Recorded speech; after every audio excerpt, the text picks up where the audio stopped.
Be back. How are you? I'm great, buddy. How you doing? Good, Dana. Hey, before we talk about that fight this weekend, and we've got plenty of time for that, of course, I want to double back and get your thoughts on the Strikeforce event over the past weekend. What did you think about that event, and what did you think about the way CBS handled it? Well, first of all, those guys shouldn't even be on CBS.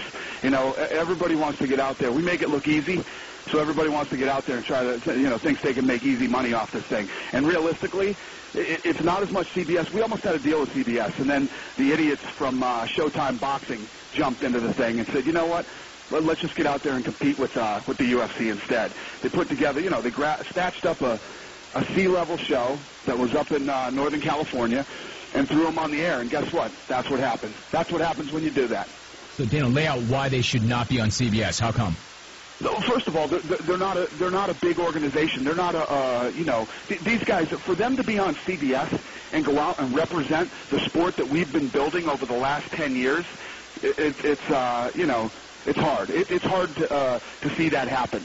And, there's a lot of people, we're out there fighting these battles every day. We're still not in New York yet. We're working to get into Toronto. We're working to get into all these other countries. And then you have a Bush League show like that on CBS.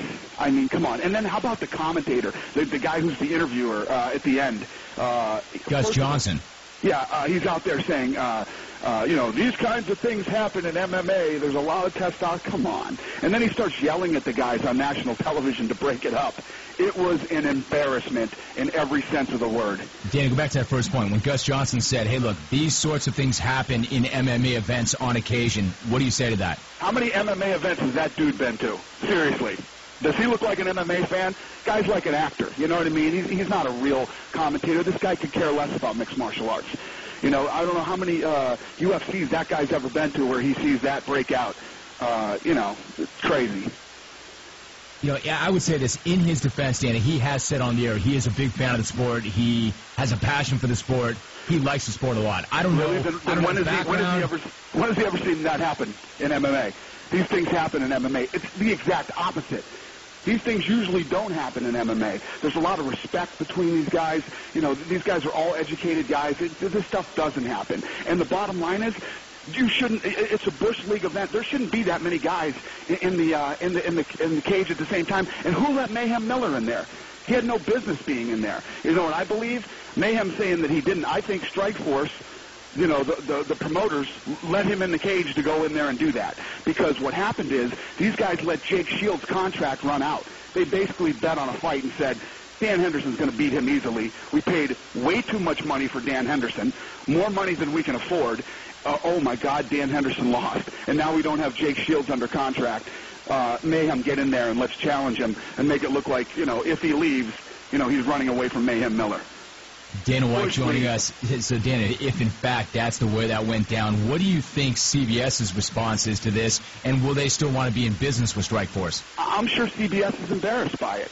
There were a lot of other issues with the show. They went 45 minutes over, broke into the news. The news was delayed. I'm sure they're upset about it. I can't speak for CBS or Les Moonves, but, I know that isn't what Les signed up for. Les wanted to do something with the UFC where we were going to put on some big professional fights, maybe 3 times a year on CBS. And like I said, first of all, the guys at Showtime Boxing have never done anything right, okay? These guys suck at boxing, let alone MMA.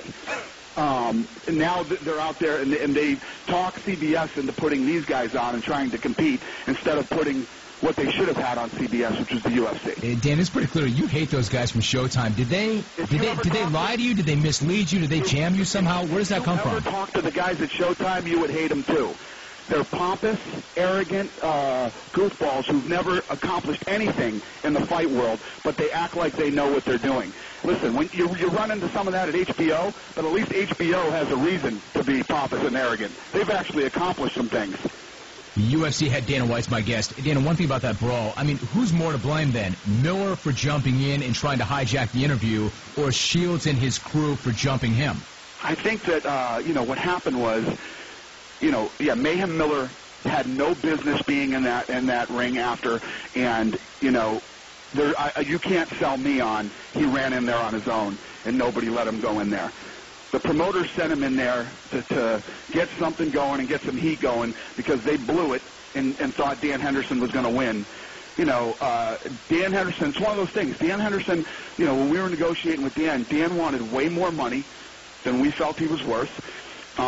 He went over there, and Dan Henderson looked old that night.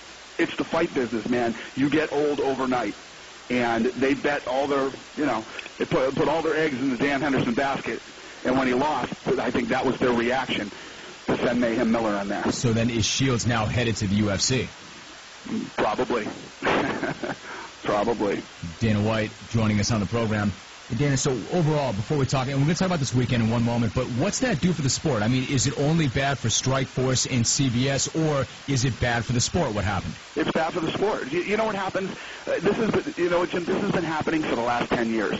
You get all these wannabe, listen, nobody was, even Scott Coker. You've never heard me say much about him. Not a bad guy, whatever, but this guy isn't an MMA guy. He used to do K1. He used to do K1. All these guys come out of the woodwork now because of the time, money, energy, and investment that we put into the sport. As we get out there, we're the ones growing it. You think Strikeforce or CBS is doing anything in New York City or Toronto or Germany or any of these other countries to move the sport forward? Absolutely not. They don't spend 1 second of one day trying to move the sport forward, okay? That's what we do every day. So when, you know, these goofballs go out and do something like they did on Saturday night, it sets the sport back, and now we have to go out and fix it. That's what happens. And again, what do you think? When Miller, if he ends up in that situation, does that come from Coker or somebody beneath him? No, it comes from Coker. Yeah, Coker or the Showtime guys. Let me tell you what. Coker's just a front guy, okay? The real guys that are running this show is Showtime. You talk to most of the fighters that are out there, they're dealing with Showtime, not with Strikeforce. Showtime is hiding behind Scott Coker. This is a Showtime event.